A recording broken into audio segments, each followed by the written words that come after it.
এবারের প্রশ্ন মহিলাদের মধ্য থেকে। গুড ইভিনিং স্যার, আমি ডক্টর পূজা, পেশায় ফিজিওথেরাপিস্ট। স্যার, আপনি আপনার লেকচারে এই কথাগুলো বলেছিলেন, আমি সেগুলো আরেকবার বলছি। আপনি বলেছেন যে সব মুসলিম যদি চরমপন্থী হয় তাহলে মানুষের সমস্যাগুলোর সমাধান হবে। আমি ছোট একটা কারেকশন করেছি, আপনার চাইতে আমি অনেক ছোট, সেজন্য ক্ষমা চাইছি। তবে আমার কাছে মনে হয় যে আপনি যদি এভাবে বলতেন তাহলে কথাটা আরো গ্রহণযোগ্য হতো। যদি সব মানুষ চরমপন্থী হয় তাহলে মানুষের সমস্যাগুলোর সমাধান হবে। হতে পারে সেই মানুষ মুসলিম বা হিন্দু বা খ্রিস্টান বা অন্য ধর্মের। ডক্টর পূজা খুব সুন্দর প্রশ্ন করেছেন। আমি ভুল বলে থাকলে সেটা স্বীকার করতে কোনো আপত্তি নেই। এই প্রশ্নোত্তর পর্বটা সেজন্যই, যদি বলি 2 যোগ 2 সমান 5, আপনি শুধরে দিতে পারেন যে 5 না 4। আমি একজন মানুষ, আমি কম্পিউটার না, আর আমারও ভুল হতে পারে, সেজন্য প্রশ্নোত্তর পর্বের ব্যবস্থা করা হয়েছে। কিন্তু আপনার মন্তব্যটা সম্পর্কে বলি, আমি বলেছি সবাই যদি চরমপন্থী মুসলিম হয় সব সমস্যার সমাধান হবে। আপনি সেটা শুধরে দিয়ে বললেন যে আমি যদি এখানে বলতাম যে সব মানুষ যদি চরমপন্থী হয় সব সমস্যার সমাধান হবে, চরমপন্থী হবে কোন ক্ষেত্রে? যেভাবে আপনি বলেছেন, যেভাবে আপনি যেমনটা বলেছেন, চরম পরোপকারী, চরম দয়ালু। আমার লেকচারটা শুনে থাকেন, আমি বলেছি যে চরমপন্থী মুসলিম সেই হতে পারে যে চরম দয়ালু, চরম ক্ষমাশীল, চরম পরোপকারী, চরমভাবে সৎ, চরম ন্যায়বান। একজন ডাকাতও তো চরমপন্থী হতে পারে, যে ডাকাতি করে, ধর্ষকও চরমপন্থী হতে পারে। যদি বলি সবাই চরমপন্থী হলে সমাধান, তাহলে সেই ধর্ষক খুশি হবে, সেটা একজন চরমপন্থী ধর্ষক, তাই না? অথবা একজন চরমপন্থী সন্ত্রাসী, এটা অন্য অর্থে। অপরাধীদের সন্ত্রস্ত করার কথা এখানে বলছি না, নিরীহ মানুষকে সন্ত্রস্ত করার কথা বলছি। কারণ সাধারণত সন্ত্রাসী বলতে বোঝানো হয় যারা নিরীহ মানুষকে সন্ত্রস্ত করে। এদিক থেকে কোনো মুসলিমেরই সন্ত্রাসী হওয়া উচিত না। বোন, আমি যদি পুরো ব্যাপারটা অনুবাদ করি তাহলে আপনি ভালোভাবে বুঝতে পারবেন। আমি যেটা বলেছিলাম, প্রত্যেক মানুষ যদি চরমপন্থী মুসলিম হয়, অর্থাৎ যদি প্রত্যেক মানুষ একেবারে চরমভাবে শান্তিকামী হয়, আল্লাহর কাছে আত্মসমর্পণ করে, তাহলে মানুষের সব সমস্যার সমাধান হবে।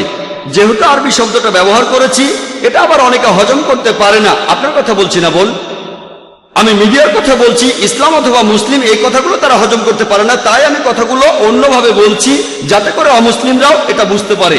যদি প্রত্যেক মানুষ একেবারে চরমভাবে শান্তিকামী হয়, আল্লাহর কাছে নিজের ইচ্ছাকে সমর্পণ করে, মানুষের সব সমস্যার সমাধান হবে।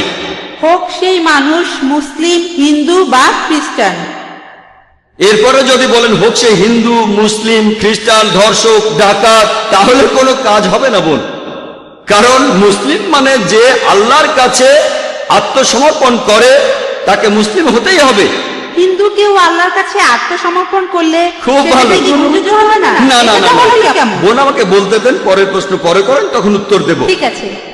আপনি ঠিকই বলেছেন। হিন্দু শব্দটার মানে কি জানেন আপনি? হিন্দু হলো একটা ভৌগোলিক অবস্থান। হিন্দু মানে সেই মানুষগুলো যারা থাকে ইন্ডিয়ায়। এভাবে বললে আমিও একজন হিন্দু বোন, আমিও একজন হিন্দু মুসলিম ভৌগোলিক অবস্থানের দিক থেকে। তবে এই হিন্দু শব্দটা প্রথম ব্যবহার করেছে আরবরা যখন তারা ইন্ডিয়া এসেছিল। যখন সৌদি আরবে গিয়েছিলাম তারা বলে হিন্দিয়া, হিন্দিয়া, হিন্দু। এটা জানেন, হিন্দু বলতে ভৌগোলিক অবস্থানকে বোঝানো হয়, কিন্তু এখন শব্দটাকে ভুল অর্থে প্রয়োগ করা হয় একটা ধর্মকে বোঝানোর জন্য। স্বামী বিবেকানন্দের কথা অনুযায়ী তিনি বলেছেন এই ধর্মের অনুসারীদের বলা উচিত বেদান্তবাদী, কারণ তারা বেদের কথা মেনে চলে। হিন্দু শব্দটা একটা মিসনোমার। বিশেষজ্ঞদের জিজ্ঞেস করেন, আপনি বললেন একজন হিন্দু কি মুসলিম হতে পারে? ভৌগোলিক অবস্থান বললে আমি একজন হিন্দু, আমি ইন্ডিয়াতে বাস করি, আল্লাহর কাছে আত্মসমর্পণ করেছি, আমি একজন শান্তিকামী মানুষ। তবে প্রত্যেক মানুষ, 1 মিনিট বোন, 1 মিনিট, আমেরিকানরাও ভালো মানুষ হতে পারে, ইংরেজরাও ভালো মানুষ হতে পারে। যদি বলি পৃথিবীর সব মানুষ ইন্ডিয়ায় থাকবে, সেটা এখানে সম্ভব হচ্ছে না, তাহলে সবাই হিন্দু হতে পারছে না। বোন, আগে উত্তরটা শেষ করতে দেন। আপনি প্রশ্ন করেছেন, আমি সেটার উত্তর দিচ্ছি। আপনি প্রশ্ন করেছেন, আমি উত্তর দিচ্ছি। আপনি আরেকটা চান্স পাবেন, সমস্যা নেই বোন, অবশ্যই। তবে আগে শেষ করতে দেন। আপনি যে শব্দটা বলেছেন সেটার অর্থ আপনার জানা উচিত। যদি পৃথিবীর সবাই ইন্ডিয়ায় থাকে, ইন্ডিয়ার সরকার সমস্যায় পড়ে যাবে। তারা বলে হাম দো হামারে দো, এক কে বাদ আবি নেই, দো কে বাদ কাবি নেই, ফ্যামিলি প্ল্যানিং এর কথা বলে। আমরা দুজন সন্তান, দুজন, হাম দো হামারে দো, এক কে বাদ আবি নেহি, দো কে বাদ কাবি নেহি। এক সন্তানের পরে একটু বিরতি, দ্বিতীয় সন্তানের পরে আর কোনো সন্তান নেবেন না। ফ্যামিলি প্ল্যানিং এ সম্পর্কে বলেছি কোরআন এন্ড মডার্ন সায়েন্সে। তাই বোন, আপনি যে শব্দটা বলেছেন সেটার অর্থ না জানলে আপনি ভুল বুঝতে পারেন। আপনি যদি একজন হিন্দু হন, ঈশ্বরের কাছে আত্মসমর্পণ করেন, এরপর যদি বেদ মেনে চলেন, আমার লেকচার যদি দেখে থাকেন ইসলাম ধর্ম আর হিন্দুইজমের মধ্যে সাদৃশ্য নিয়ে, বেদ বলছে তোমরা এক ঈশ্বরকে বিশ্বাস করবে। যদি বেদের কথা মানেন, উপনিষদে উল্লেখ আছে, ছান্দোগ্য উপনিষদ 6 নম্বর অধ্যায়ের 2 অনুচ্ছেদের 1 নম্বর পরিচ্ছেদে বলা হয়েছে যে এককাম এভি দ্বিতীয়াম, ঈশ্বর কেবলমাত্র একজন, দ্বিতীয় কেউ নেই। বেদে উল্লেখ করা হয়েছে, যজুর্বেদের 32 নম্বর অধ্যায় 3 অনুচ্ছেদে আছে, নাতাস্তি প্রতিমা আস্তি, মহান সৃষ্টিকর্তার কোনো প্রতিমা নেই। প্রতিমা মানে ছবি, মূর্তি, ভাস্কর্য, ফটোগ্রাফ। বেদের কথা অনুযায়ী মহান সৃষ্টিকর্তার কোনো ছবি নেই, কোনো ফটোগ্রাফ নেই, কোনো ভাস্কর্য নেই, কোনো মূর্তি নেই। যদি এমন হিন্দু হয়ে থাকেন, বেদে উল্লেখ আছে যে আরেকজন অবতার পৃথিবীতে আসবেন, সর্বশেষ রাসূল, তার নাম হবে মুহাম্মদ সাল্লাল্লাহু আলাইহি সাল্লাম। এই কথা বলা হয়েছে কল্কি অবতারে 2 নম্বর অধ্যায়ের 5 অনুচ্ছেদে, 7 অনুচ্ছেদে, 9 অনুচ্ছেদে, 11 অনুচ্ছেদে, 15 অনুচ্ছেদে, যে এই কল্কি অবতার জন্মগ্রহণ করবে শান্তি নামের একটি শহরে, অর্থাৎ মক্কা। তার বাবার নাম হবে বিষ্ণু ইয়াস, অর্থাৎ সৃষ্টিকর্তার ভৃত্য, আরবিতে আব্দুল্লাহ। আর নবীজির বাবার নামও ছিল আব্দুল্লাহ। তার মায়ের নাম হবে সুমতি, অর্থাৎ শান্তি প্রিয়, প্রশান্ত। আরবিতে বললে হবে আমিনা। আর আমাদের নবীজির মায়ের নাম ছিল আমিনা। সে জন্মাবে মাধব মাসের 12 দিনে। নবীজি 12 রবিউল আউয়ালে জন্মেছিলেন। তার 4 জন সঙ্গী থাকবে, ইনারা হলেন খোলাফায়ে রাশিদিন। আমি এভাবে আরো বলে যেতে পারি। আমি এখানে সংক্ষেপে হিন্দুইজম আর ইসলামের সাদৃশ্যগুলো বললাম। আমি আপনাকে যেটা বলবো, আসলে এটা মেনে নেই। অন্তত একটা বই ঈশ্বর পাঠিয়েছেন। হিন্দুরা বলবে যে বেদ হচ্ছে ঈশ্বরের বাণী, খ্রিস্টানরা বলবে বাইবেল ঈশ্বরের বাণী, মুসলিমরা বলবে কোরআন ঈশ্বরের বাণী। ধর্মগ্রন্থগুলোতে যে কথাগুলো এক, আসুন সেই সাদৃশ্যগুলো দেখি। তাআলা ইলা কালিমাতিন সাওয়াইন বাইনানা ওয়া বাইনাকুম, এসো সেই কথা যাহা তোমাদের ও আমাদের মধ্যে এক। এখন যেখানে সাদৃশ্য নেই সেটা নিয়ে এখন লড়াই করব না, পরে কোনো একদিন করব।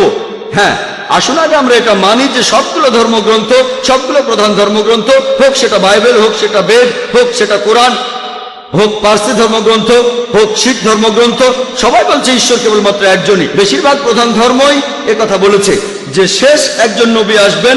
বাইবেলে উল্লেখ করা হয়েছে ডিউটেরোনমি 18 অধ্যায়ের 18 অনুচ্ছেদ, বুক অফ ডিউটেরোনমি 18 অধ্যায়ের 19 অনুচ্ছেদ, বুক অফ আইজায়া 29 অধ্যায়ের 12 অনুচ্ছেদে, সং অফ সলোমন 5 অধ্যায়ের 16 অনুচ্ছেদে।